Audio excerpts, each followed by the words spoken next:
I, of course, disagree with just about all of that, but, we're talking about how the world sees us, and, you say, well, that's just Bill Nye. I see perceptions like that a lot. People will ask me, I'll start talking with biology with someone online, and they'll say, well, don't you know about this, that you should know enough that creation's not true? And I get offended when people say that. But enough of that. We're up against a lot of differing opinions in this debate, and I don't think that belief in evolutionary theory is necessary for anything in science. I don't think it's necessary to understand disease. Like I said last week, I think it can actually, if you actually put the numbers in there, which people don't do, then you would end up with the idea that in 10 to the power of 20 of these microbes, they could evolve to anything else and back again, and all of our vaccines and treatments would be useless. But I don't know. I have more frustration because I don't think Ken Ham did a very good job in the debate. I don't think Bill Nye did a very good job either, but oh well, okay, enough of that. Okay, enough review. Let's get back to the science. Okay, so last week we talked about what is evidence. Evidence is something that's expected in your view and something that's not expected in the other view. Well, we talked about problems in evolutionary theory. Well, just because it's wrong doesn't automatically make us right. It being wrong certainly helps, but it's also helpful if we find patterns in living systems that match the way we would expect design to look and are the opposite of the way that evolution would produce them. Okay.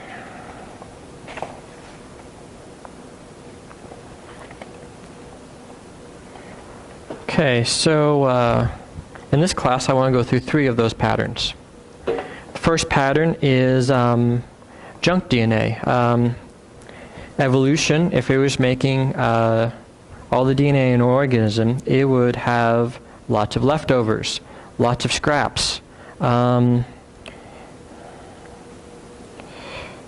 if they were designed, you would probably find very little junk DNA. We talked about how evolution destroys faster than it creates. Well, people have mutations that break the DNA, so you're going to find some of it broken, some of it that doesn't do anything anymore. But in general, most of the DNA will have a function.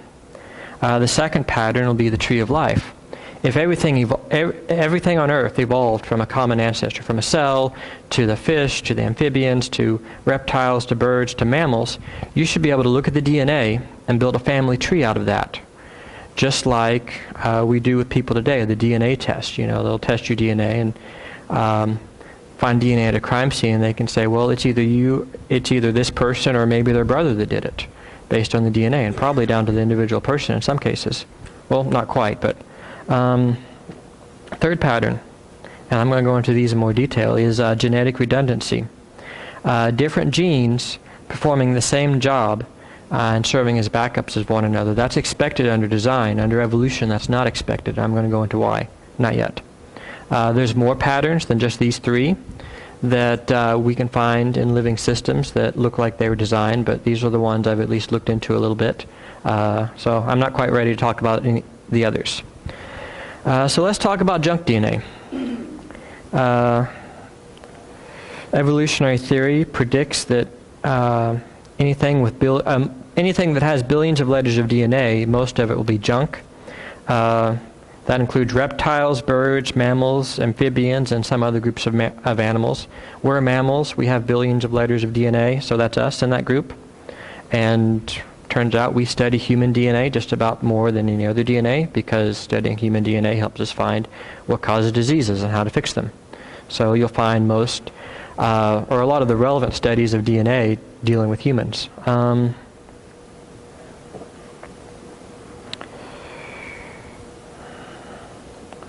Backing up. Why is it important to study this in biology as far as design? We talked about the fine-tuning argument. It shows that God didn't just create the universe and then wander off. He was involved in life on Earth, in creating it. And if God was involved in life on Earth, then that's important. An important premise in miracles like the resurrection, like what we see in the New Testament. If God is here and living and active in the world, then we can expect these things. If there's no evidence that God is doing anything in the world, then it's more of a stretch. So it's a cumulative case. We're building it up here, more and more evidence. Okay, so why does evolutionary theory predict junk? Backing up. It used to be the case that almost all biologists thought about 90 to 95% of all DNA was useless. This was a common argument against design. It's no longer the case in the last 10 years, especially the last 2 years. That's completely flipped over. So what did some of these people used to say about junk DNA? This is biologist Susumu Ono. I believe his name is Japanese. In 1972, he wrote, at most only 6% of our DNA-based sequences is utilized as genes, meaning only 6% does something. Richard Dawkins in 2009. This has been a view for a long time in biology now. 95% of the DNA might not as well be there for all the difference it makes. That was 5 years ago. He no longer holds this view, as we're going to see. Francis Crick, who discovered DNA, believed that almost all of it was junk. Francis Collins, who is the head of the Human Genome Project, believed almost all of it was junk. It was a widespread view among many scientists. I don't know where Crick is today. I know Collins has changed his mind. So why does evolutionary theory predict junk DNA? Well, let's talk about how evolution works, how it builds things. This is Ono again, Susumu Ono, back in 1972, same paper. The creation of every new gene must have been accompanied by many other redundant copies. Triumphs as well as failures of nature's past experiments appear to be contained in our genome. In other words, for evolution to build something that works, it has to try a whole bunch of different things before it finds a version that works. And those leftovers should still be there. I'll go into 3 more reasons. Any questions so far? Okay. I know. I was puzzled by that too. Mother is, and not Japanese, and maybe his father. Yeah, maybe. I don't know. I don't know his life story. I think so. Yeah. Yeah. It's all right though. Yeah. Just not. That's about the only thing I've gotten in class. Okay. That's not Japanese. You did a good job there. Okay, thanks. Okay, second reason why evolution would produce a lot of junk. So this is biologist Sidney Brenner. He's the one that came up with the idea that there was RNA that copied the message from the DNA over to the ribosome that made all the proteins, the factory. So that's why he's well known, won a Nobel Prize for his work. In 1998, he explained that the molecular processes generating extra DNA outpaced those getting rid of it. Well, if you're thinking about mutations and you've got a stretch of DNA, if a mutation makes an extra copy of that DNA, that can happen easy enough. But what kind of mutation would you need to remove that extra copy of the DNA? It would have to start at a precise point and end at a precise point to remove it. Either that or you need lots and lots of different little mutations to remove different parts of it. Because if you remove a little extra on either end, you're going to bump into something important. And that organism isn't going to be as healthy as it otherwise would be. So that's why, under evolutionary theory, with the way evolution works, it would produce a lot more DNA than what you need. Third reason. Before third reason. Some DNA, under evolutionary theory, is even prone to copying itself lots of times.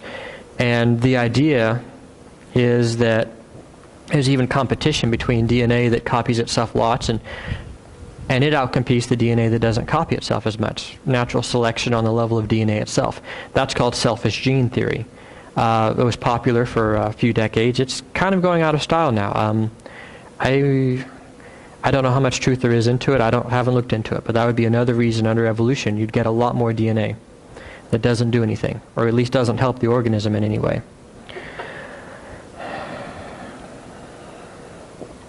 Okay, third reason why evolution would make a lot of junk DNA. Let's see. which one is this? Yes. If you work out the math for population genetics, that's just the math of mutations and selection, how they spread in a population, you know that good mutations are very rare. Everyone agrees on that. And most of the good mutations that help only help just by a little bit. Bad mutations are very common, and bad mutations are usually more bad than, they're usually more harmful than what good mutations help. That's why we see so many genetic diseases and no superheroes.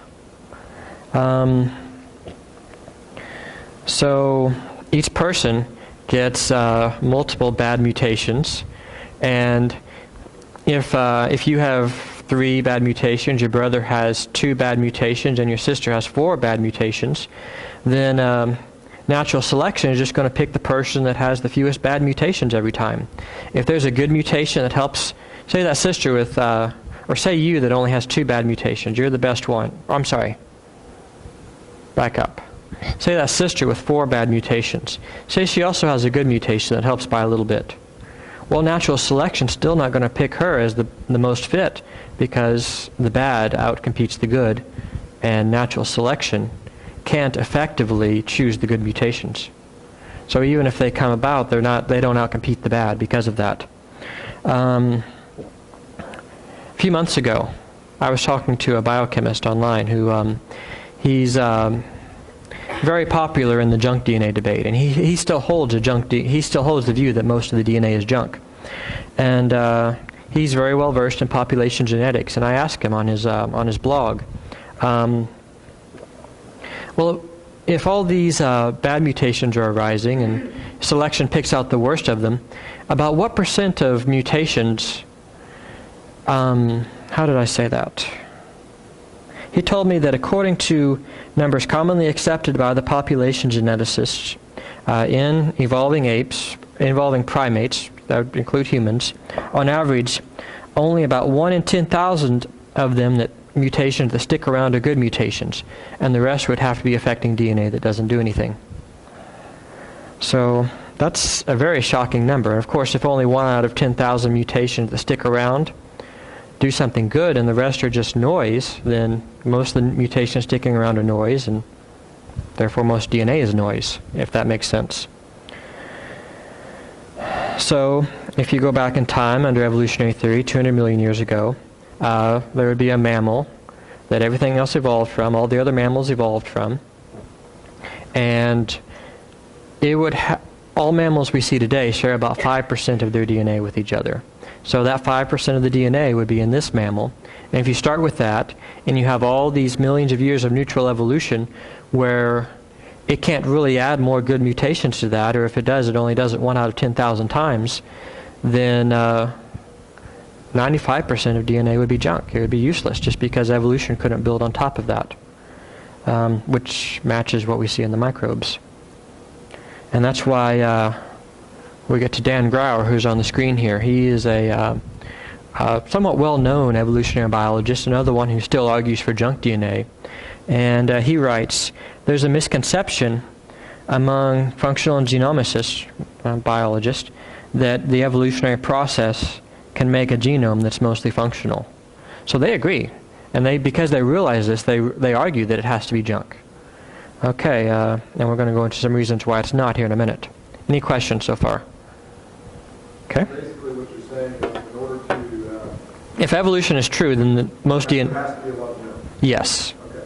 If So, we find out DNA is mostly functional, mostly functional, then that doesn't support it. it supports design. Okay. Yeah, we're going to... Scientists acknowledge that at that point. Some of them do, some of them don't. Well, most of them don't, but I'm going to go into what they say instead. Okay, fourth reason, last reason why evolution would produce a lot of junk. Back to all the bad mutations we get. If most DNA is needed in doing something important, that means most of these mutations that we get, these 100 or so mutations, they're mutating some letters of DNA that do something important, and they'll destroy it. And if you get 100 mutations every generation, if every person has 100 new mutations, and say your brother has 90 and your sister has 110, then selection's going to choose your brother that has 90. And that's still worse off than your parents. And The whole population goes downhill, worse and worse, sicker and sicker every generation. This is T. Ryan Gregory, another biologist who still argues for junk DNA. I think they're in the minority now, but some of them still do. And he says, if the rate at which these mutations are generated is higher than the rate natural selection can weed them out, then genomes will suffer a meltdown as the total number of bad mutations increases with each generation. This is incompatible with the view that up to 80% of the genome is functional, which is what a study in 2012 said. And later he says that at most only about 10% of DNA could have function, which, I mean, there's different ways of working that out. But, okay. So that is 4 reasons why evolution will produce mostly junk DNA. You need a lot of trial and error. DNA copies itself more than it removes itself. You don't have, most of the mutations that stick around are neutral, they don't do anything. And then mutational load, which is where you have too many bad mutations. Okay, so is most DNA junk? What have we learned in the past few years? At least it's not. I'll spoil it for you. Yeah. Well, the idea behind junk DNA is that 5 to 10% of the DNA is all you need to be a healthy person, and the rest of it is just extra. Yeah. My job is programming.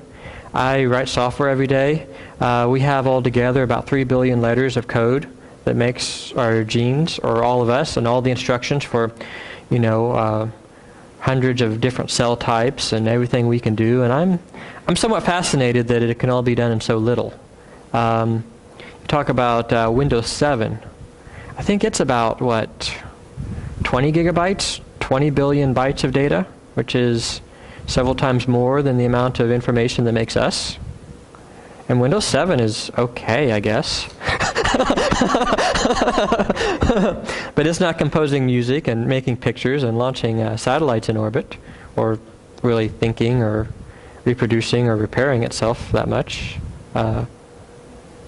So I think DNA is rather remarkable in that regard, that 3 billion sounds like a lot, but I think it's amazing you can do so much with so little. Okay, so how do we know most DNA is doing something? There's a study in, I think this was in 2013. I've got the sources on my website. I think I turned my page here too soon. Oh, they're right. We find evidence that at least 85.2% of the genome is transcribed into RNA. And they say if we every time we look, we keep finding more and more. That's just what we found so far. Being transcribed into RNA, if you remember, you got the DNA, the RNA polymerase. It's a train that goes along the DNA and makes a copy of it, a second blueprint called the RNA.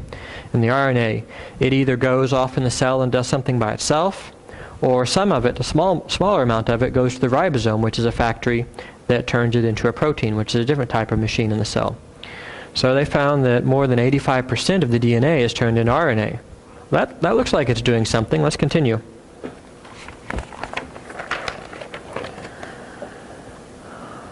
Okay. Of that 85% that's copied into RNA, we find it what they call is differentially expressed. That just means that different cells are using different types of it. So a bone cell would always be using this part of it. A muscle cell would be using this part. A nerve cell, this part. And you have hundreds of different cell types. I can't name them. But if the RNA polymerase train is just bumping around, accidentally copying this DNA into RNA, you wouldn't expect it to follow this pattern of cell types. And that's what one of the things that proponents of junk DNA argue. They say, well, it's just random. It's just accidentally copying things. Well, that doesn't make sense if it's specific for each cell, because different cells need different instructions. Beyond that, you find different parts of it being used at different stages of development in the womb. As a human body is being built, you need different instructions at different times in the different cell types. All right, so third reason. After this RNA is made, it's usually taken to specific locations in the cell. You wouldn't expect that from random if it's just random. So the different types of RNA, depending on where it comes from in the DNA, it might be taken over here for this RNA, or this RNA might be taken over there. And that happens about 80% of the time, at least.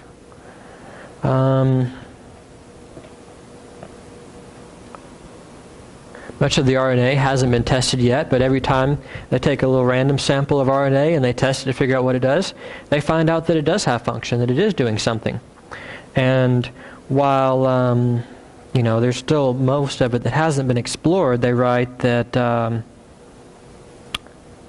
let's see, what do they say up there? It's a big enough subset to draw broader conclusions about the likely function of the rest. So we have lots of different evidence that almost all of it's being used. And the more we look, the more we keep finding. Some of these scientists expect that if we keep looking, the number is going to go up close to 100% of DNA is doing something. Well, 85% is already way, way too much for evolutionary theory, because evolutionary theory needs to be 5 or 10% or less. So, lots of scientists have changed their mind about that, about junk DNA. Even our friend Richard Dawkins. I'm not quite sure what the chief rabbi mentioned was. This is fascinating. 2012. And I do think it is fascinating. I have noticed that there are some creationists who are jumping on it because they think that's awkward for Darwinism. Quite the contrary, of course, it's exactly what a Darwinist would hope for, is to find usefulness in the living world. By the way, it is a very fascinating fact that the chief rabbi has the evidence he's given that whereas we thought that only a minority of the genome was doing something, namely that minority which actually codes for protein, and now we find that actually the majority of it is doing something. Right, it's just what we hoped for. Did you catch that part? He doesn't support that statement, and I don't think there's a way to support that statement. Like I said, there's a minority of biologists who still say most of it's junk. Most of them see all this function. They know its function. Well, what do they argue? They don't accept design. Most of them don't accept design. They say that all the math must somehow be wrong. That, well, we just don't know how evolution works. Well, okay, but, if you're going to divorce it from the math, then you don't have really a scientific theory anymore. It becomes based on imagination instead of being based on something that we can actually measure and test, which I think is just as problematic as saying that most DNA is junk. Okay. So we're at this point today. I wrote pick 2.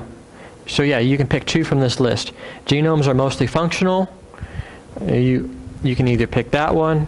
You can choose population genetics, which is all the math for how this works, how mutations spread through populations. And evolutionary theory is true.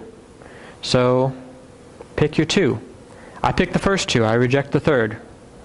I think the first 2 are very well supported by evidence. I think the third is not. So that's where I am.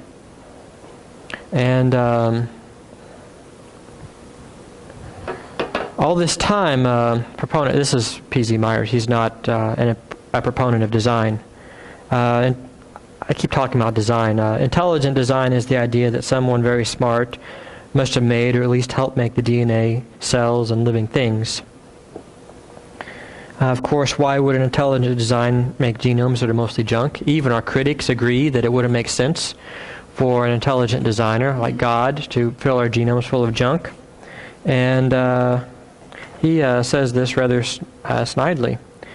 He says, much of our makeup is entirely, this was in 2008, he was writing this. This is P.Z. Myers. He's a popular biologist.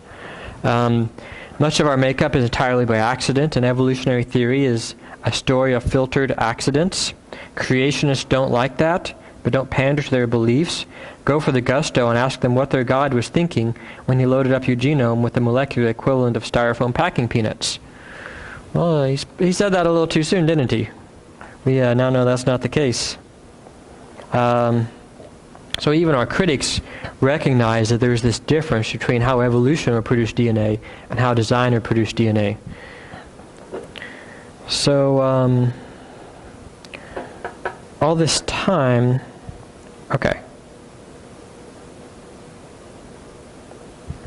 So back again, what is evidence? Something that's expected in your view, something that's not expected in another view. So DNA being mostly functional is evidence of design, of being designed, and it fits what we believe and it doesn't fit what other people believe. Before going to the second of the 3 points of evidence of design in biology, I want to talk about some of the consequences of the junk DNA debate, some of the casualties. This is a biologist, Edward Trifonov. He's well known, well respected, and in a presentation he gave in 2010, he was talking about some papers published in 1980 by leading biologists that this is kind of back when these were very influential papers that convinced the scientific community at large that most DNA was junk. Francis Crick, the discoverer of DNA, was one of the authors of those papers. He wrote that these publications were borderline criminal because they completely misled the scientific community so that all the messages carried by the non-coding sequences have been ignored since then, the last 30 years. And you can find other biologists who have made similar statements about how harmful this belief in junk DNA has been to the advancement of medical science. It makes me wonder how many diseases we would have cured by now if everyone wasn't ignoring all the places they should be looking. I don't know. Okay, so going to the second evidence, the tree of life. We'll start out with a plot twist. Richard Dawkins again. Do you think there could be one sentence that could convince, let's say, evolutionists to seriously doubt their theory? Ideally, if you will convince or believe God to really doubt their belief, but that's the one. What would make a creationist doubt? I'm not sure about a sentence. I think perhaps the single most convincing observation you would point to would be the pattern of resemblances that you see when you compare the genes using modern DNA techniques, actually looking at the letter-to-letter correspondences between genes. Compare the genes of any pair of animals you like, pair of animals, pair of plants, and then plot out the resemblances, and they form a perfect hierarchy, a perfect family tree. And the only alternative to it being a family tree is that the intelligent designer deliberately set out to deceive us in the most underhand and devious manner. Moreover, the same thing works with every gene you do separately, and even pseudogenes that don't do anything but are vestigial relics of genes that once did something. I find it extremely hard to imagine how any creationist who actually bothered to listen to that could possibly doubt the fact of evolution. But they don't listen. I mean, your question is a perfectly good question, but it's not really relevant, because what they do is simply stick their fingers in their ear and say la la la. They know what's true because it's in the Holy Book. So Dawkins recognizes that in DNA there is a difference with what you would expect if it were designed and if evolution produced it. If evolution produced it, it would all follow a tree. And he says that every single gene perfectly follows a family tree, just like you would expect evolution to create. So is that correct? No, it's not. It's not correct in the least. So here's an article. That text is a little bit smaller than I hoped it would be. Can anyone read the title up there? It was published in 2009. What's the title say? Yeah. And Dawkins also made that statement in 2009 after this paper was published. We'll get into that here in a minute. But first, from this paper, some of the things they say in the article. This is published in New Scientist. It's a reputable scientific journal. The writers, everyone they interview, they're all Darwinists. They're all evolutionists. They believe evolutionary theory. They're all well known. Many of them are well-known biologists. Okay, from the article. They say, since embracing Darwin's tree-like representation of evolution, that's the family tree, the field has moved on. The tree turns out to be more like a forest. A team at the University of Texas found a peculiar chunk of DNA in the genomes of 8 animals: the mouse, the rat, the bush baby, bat, tenrec, a possum, a lizard, and an African clawed frog.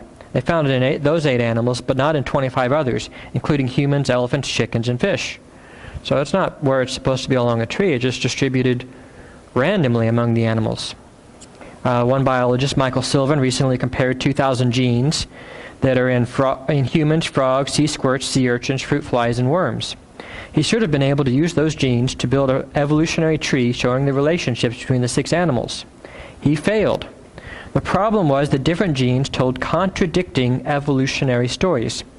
This was especially true of sea squirt genes. Roughly 50% of its genes have one evolutionary history, and the other 50% have another. That's not how evolution should be building organisms. Any questions about that and what that means? Yes, can you say it one more time? Okay.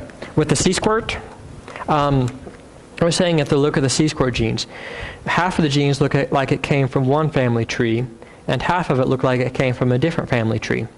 Now with humans can mate with another, so you get the mixing of the genes. Well, if you've got a, what did they say it was a mix of? If you've got some vertebrate, let's say a frog or a fish, and you've also got a worm, they can't mate and produce offspring. We all know that.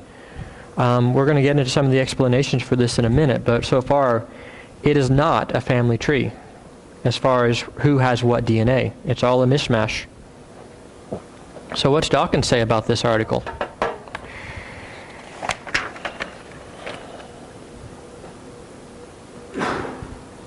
He says, nothing in this article shows the tree of life isn't sound, only that it's more complicated.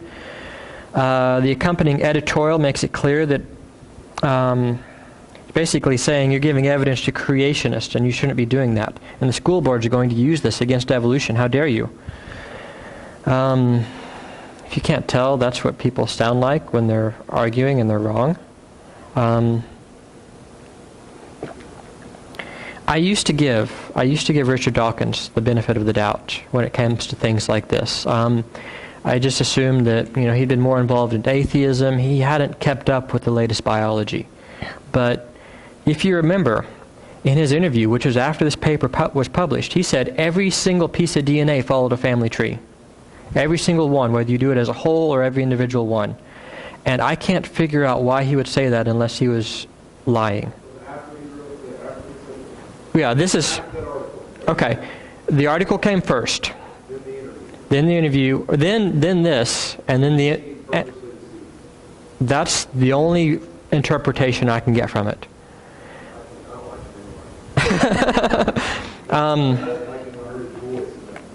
I wish he would read me bedtime stories at night. I love his voice.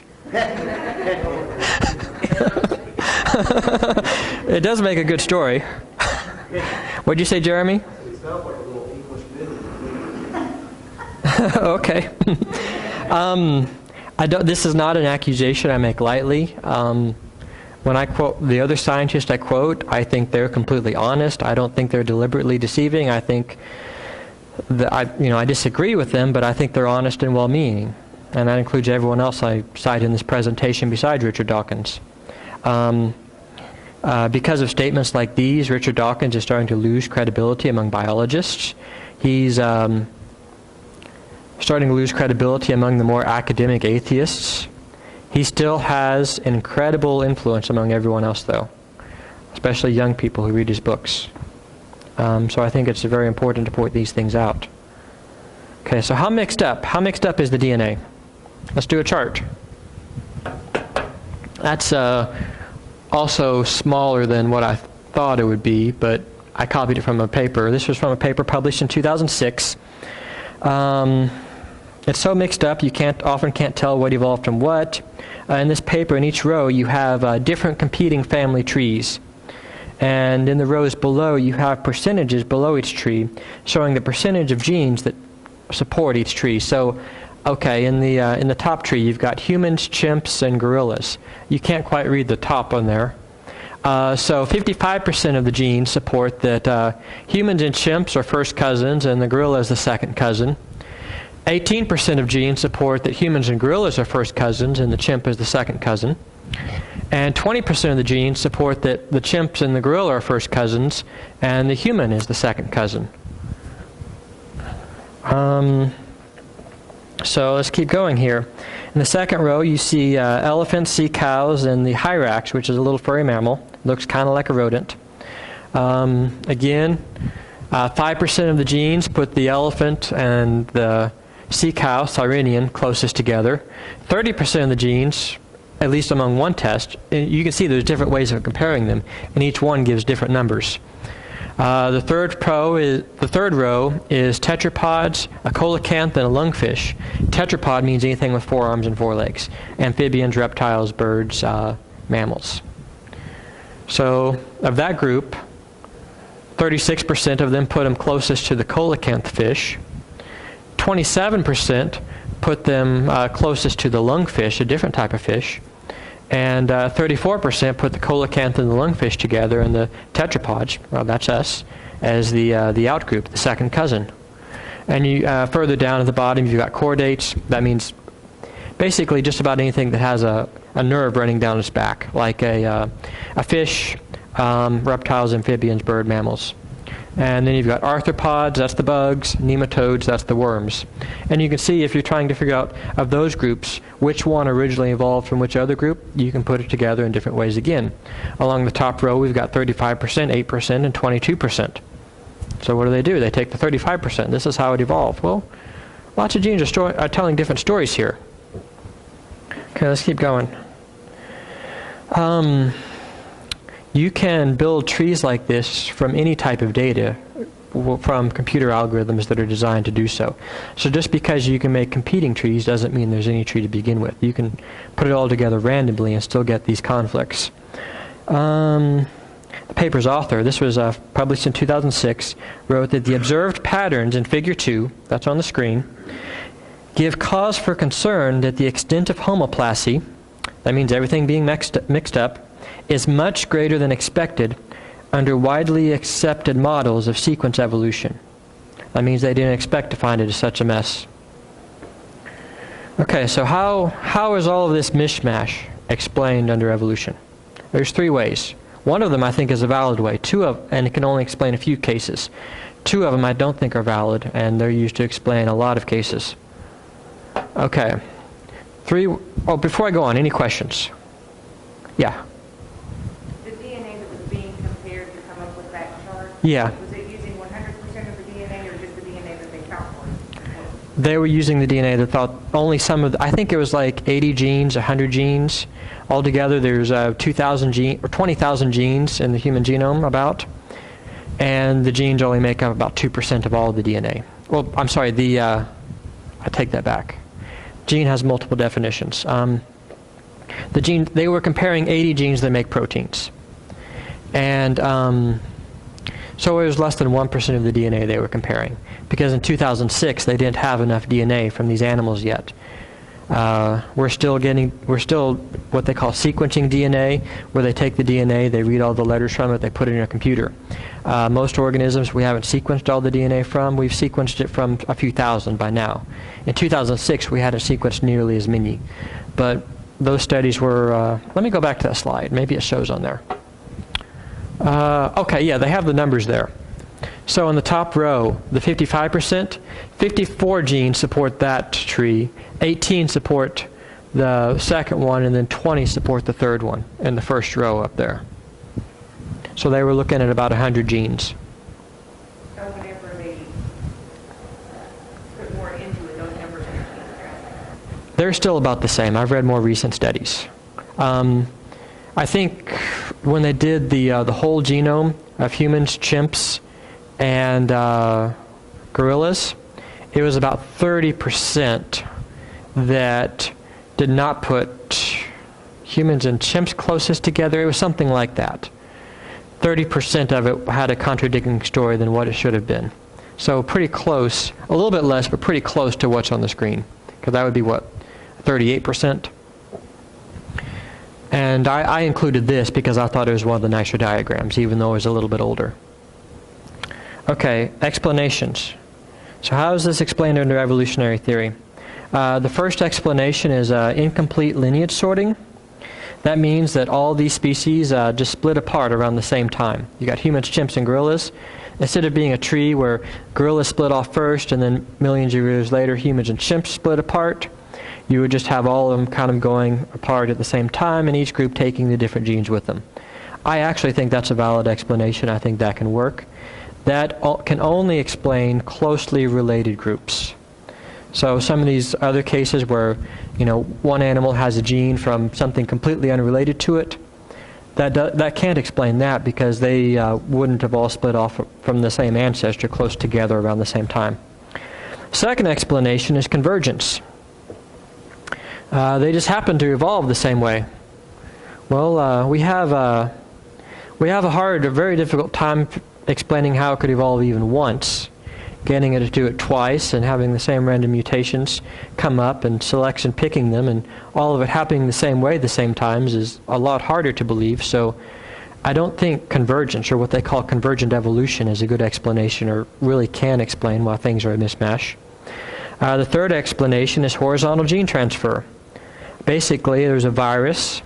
Remember how viruses work? They go into the DNA and they make the cell make extra copies of the virus's DNA or RNA to make more viruses by hijacking the machinery. Well, some viruses embed themselves in DNA. Maybe that virus embedded itself in the DNA of a sperm or egg cell, and then whenever that baby was born, they inherited that viral DNA. They had children and so on.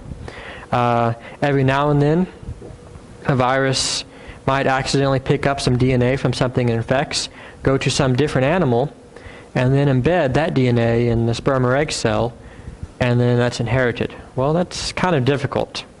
You first need a virus that goes back and forth between very different animals. That happens, but it's not that common. Those animals have to be in frequent contact with each other, so it can transfer. Those animals, the virus has to accidentally pick up a gene and then drop it off, which both of those are kind of unlikely. The gene carried by the virus has to do something useful. You just take random instructions and put it in something where it doesn't belong 9 trillion times out of 9,000,000,001, it's not going to really do anything useful. The gene has to be activated and deactivated at the right times in the right cells and at all the right stages of development. And even all of that has to happen thousands of times before natural selection can pick it up, because remember, natural selection isn't very good at picking the good over the bad, so you have to have it happen over and over again. So I don't think that horizontal gene transfer is a good explanation for. Is that an explanation they use? Yes. For why The virus picks up a gene, carries it to another animal, and plants the gene in it, yes. and then out of trillions of times it's not there. Yeah.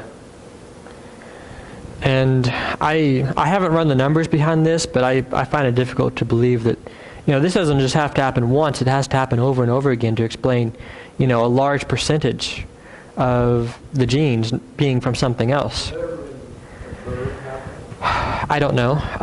I know that until 10 years ago, everyone thought it was impossible to happen in mammals. Until 10 or 15 years ago. Then we started finding all these genes out of place. I can still talk to biologists on the internet today that say it's impossible just because they don't know about that everything's a mishmash of everything else. And then when I share that with them, they're like, oh, maybe it is possible. But that's something I want to research is, just trying to figure out how likely it is that could happen. Like I said, I think it's beyond probability, but I want to go further to rule it out. Okay. When Monsanto does genetic engineering, they genetically engineer the plants to be resistant to pesticides and other things. They have to, when they deliberately pick the right gene to put in a plant, they have to try it thousands to millions of times before it sticks. So I don't find that encouraging either. But again, of course, there's more than thousands of millions of animals. But when you multiply all the probabilities together, I wouldn't think it would be. I don't think it's a very good explanation. Every time you read the research papers where they're sequencing these genomes and finding all these genes out of place, you always see words like remarkable and extraordinary, surprising, unexpected, and unforeseen, just because, well, if you've got the wrong theory, you're going to continually be surprised by your results when they don't match what you expect. All right, let's take another example here. Oh, yeah, that would again. So here's a family tree of dolphins, whales, and bats. Does anyone? And this family tree was made from one gene. It's the Preston gene that they use for hearing. What do whales and bats have in common? Echolocation. You need a certain type of gene for echolocation. You need to have very high-pitched frequencies. What does this family tree show? Well, the dolphin, in blue, his cousins are bats. His first cousins are bats, and his second cousin is a whale. That's not quite right, is it? Now, of course, most of the genes in a dolphin will be more similar to a whale than they will be to a bat, but this is for the hearing gene. Okay, so, yeah, just like Dawkins said, every gene falls in a perfect hierarchy, a perfect family tree, right? Okay. My job is programming. That's what I do every day. Suppose I'm writing an app, my phone app, and it needs some code to draw something in 3D. I've done 3D in lots of other projects, so I've got code sitting around in these other projects. If I'm writing 3D code to do some 3D graphics in this app, do I need to gradually modify the code that's already in the app to make what I want? Well, no, I just go over to the other project, grab the code, and bring it in. Well, if you need a gene for hearing high-frequency sound so you can do echolocations, you just go over to another project, the BAT project, pull it over and bring it in. This is a pattern that matches what we see in our own designs, but is unexpected under evolutionary theory. Okay, so that brings us back again to the evidence slide. What is evidence? Something expected in your view, but unexpected in other views. So again, with the tree of life and the genes, we've got that once again. Second evidence for design. Any questions? So what you're saying is since there's a hodgepodge, that it fits more of a design, right? Yes. Yeah, because organisms have... There's a common theme, just like let's say a sermon. I have a common theme, a common way of writing, and a common way of delivering it. Yeah. Yeah, because instead of having the genes that their ancestors would have had and modifying those, they've got the genes they need to do what they need to do. Of course, if they didn't have those genes, they wouldn't be able to do those things. What is it? Batman said, "I'm not the hero that Gotham deserves. I'm the one it needs." Yeah, just like that, right? Something like that. Okay, third evidence. I'm doing really good on time here, I think. Yes, I am. How many evidences you got? 3. So the last one. Genetic redundancy. Let me explain first from an engineering perspective what redundancy is and why it's a good thing. Okay, so in biology and engineering, redundant means having more than one copy of something as a backup system. And this is finally a topic from which I can speak a little bit more authority because computer science is a discipline of engineering. At least that's what we like to call ourselves to give ourselves credibility. Okay, so this is Walter Bright. He's an engineer. He's been one of my favorite engineers for a long time, long before I knew anything about redundancy or even very much about DNA. He's a former Boeing engineer. He wrote, back in the day, a compiler for the C++ programming language. Now he's the author of the D programming language. You don't need to know what that is. He's just done a lot of really cool stuff. I regularly check up on his forum posts because I just like to read what he writes because it helps me understand how to be a better engineer and be a better programmer. He's just full of good advice. In this comment, he's talking about back in his days working at Boeing. And he says, all I know in detail is the 757 system, the 757 aircraft. The computer control systems were 2 independent control boards. The boards were designed independently, had different CPUs, that means a processor. They are programmed in different computer languages, developed by different teams, used different algorithms, and a third group between those 2 teams would check to make sure they weren't accidentally making them too similar. An electronic comparator compared the results of the circuit boards, and if they were different, it automatically locked out both and alerted the pilot. And oh yeah, there were dual comparators too, and either one could lock them out. This was pretty much standard practice at the time. Note the complete lack of "we can write software that won't fail" nonsense. This attitude permeates everything in airframe design, which is why air travel is so incredibly safe despite its inherent danger. Do you guys understand what he's saying there? Questions. Basically, you've got two different systems built in different ways so that whatever might make this one fail isn't the same thing that'll make this one fail. And sometimes you'll even do 3 or 4 backups. And he had a second piece that compared the results between the two of them. And if they gave different results, this is a computer for guiding for flying the aircraft. If they were giving different results, then it would automatically shut off autopilot and give control back to the pilot. And not only that, there were 2 different systems that compared the results in case one of those systems failed. So backups for backups. Very good design. Very few of the things that we design are built this way. Most of the things we build just have one way of making it work. Generally only the things where people will die if they fail do we have redundancy in our systems. Another comment from Walter Bright. He's talking about Deepwater Horizon. Millions of flights without fatalities. That couldn't possibly happen without such systematic design, redundant design. I'm continually amazed at critical systems design in the Fukushima and Deepwater Horizon that have no backups or overrides. I'd fire any engineer that came to me the second time with a critical design he argues can't fail and doesn't need a backup or override. So very, very important to good design. So is biology redundant? Do we find this design in living systems? Here's a paper in 2012, 14, I think it was 2014. They write, loss of function tests can also be buffered by functional redundancy, such that double or triple disruptions are required for phenotypic, meaning noticeable, consequences. Seemingly debilitating mutations in genes thought to be indispensable have been found in the human population. When they've got a gene in the DNA and they're trying to test what it does, they'll break it and they'll see how cells are affected. They don't do this in real people. They'll just have a cell culture, a few cells from somebody, or sometimes they'll even find the same gene in mice or some other animal and do it there. And they'll break a gene to see what changes, and then they'll see, oh, that's what that gene does. Well, that usually doesn't work. They'll have to break 2 or 3 different genes before they see what happens. So you see redundancy in living systems as well. And that's why they say on average, I think humans have multiple genes that are completely broken and should be fatal, but we're still living because we have backups for those systems. You, me, all of us have broken genes like that, and we're running off the backups. Hopefully not for all of our genes. I'm not sure how extensive this is. So someone who has like a gene mutation, like I have the BRCA2 gene, and so in that case, that means a lot of things had to fail for that one to actually. I'm not sure about the BRCA2 gene because BRCA2 only increases the risk of breast cancer. It doesn't mean that you will get it. So maybe that was just one of the backups, and if something else fails, then you will get it. I don't know the genetics of it, so I don't want to comment on that. Sorry.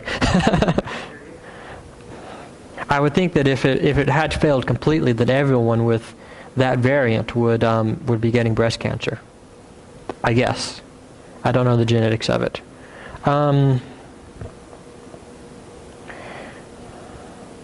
They say in yeast, you can knock out 80% of all the genes and still have it going on, just to give you an idea of how redundant this is. That's one out, it's running out of 1 out of 5 genes left, still working. All right, so wait a minute. Evolution can make all this easily. Evolution just makes extra copies of DNA, right? So it can just make extra copies of the same thing to get this redundancy. Well, no, because the redundant genes often don't look anything like their backup systems, so they're not from copies. This is a paper in 2000-something. They say interactions among unrelated genes are the major cause of robustness against mutations. By unrelated genes, they just mean genes that don't look like each other, genes that are different. Okay, so can genetic redundancy evolve from evolution? Some other way. If you have a gene that fails 1 out of 1,000 times or 1 out of 1,000,000 times, how is that species going to evolve a second gene from scratch to do the same thing? Because it fails so rarely, those with the second gene won't ever outcompete those that only have the first one. And we talked about just how hard it is just for one good mutation to spread through a population. Well, how hard it is if it's only good 1 out of 1,000,000 times, because everyone else already has one working system. So how does the second system evolve? Even if that weren't the case, it's 1,000,000,000,000 times easier for evolution to just make a copy of one of the existing genes than for it to create a whole new one from scratch.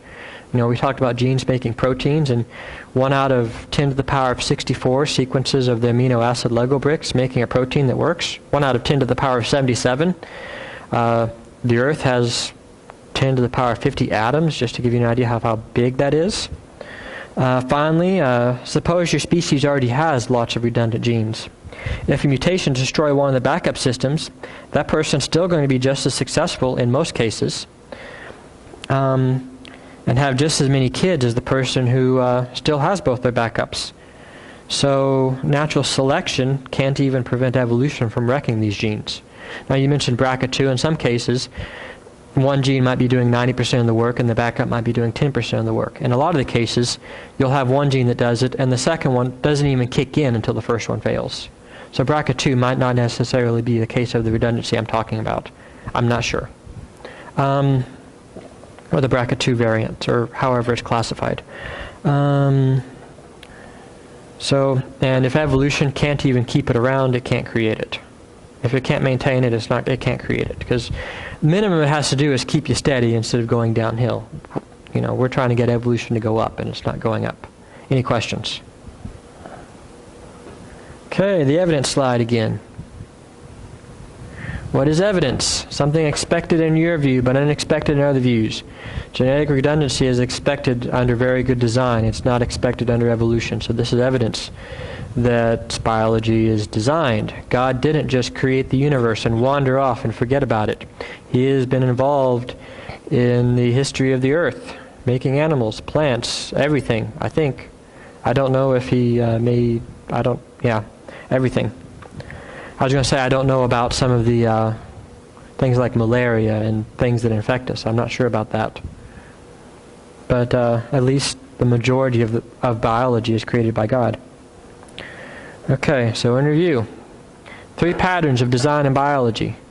Junk DNA. Evolution would make lots of junk. We find lots of function.